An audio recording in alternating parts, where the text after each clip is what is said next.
savez, plusieurs études font état d'un absentéisme qui ne cesse de progresser et qui atteint des records sur l'année 2022, avec donc des impacts sur les contrats de prévoyance. Cela fait plus de 10 ans que chez Génération, nous procédons à l'analyse médicale des arrêts de travail.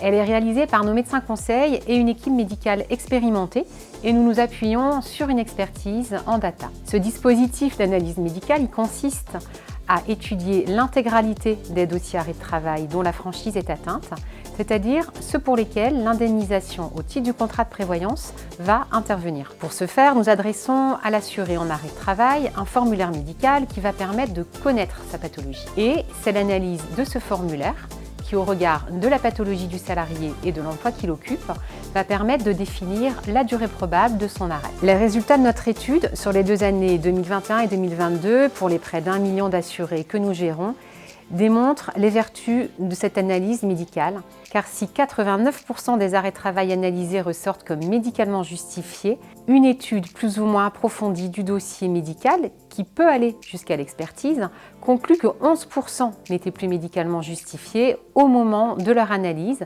et donc n'entraient plus dans le cadre de la protection sociale. Bien évidemment, il ne faut pas voir ces 11% d'arrêts tous comme des abus ou des fraudes. Ils peuvent par exemple aussi concerner des salariés qui se sont installés dans la situation de non-activité et ont une difficulté à reprendre le travail.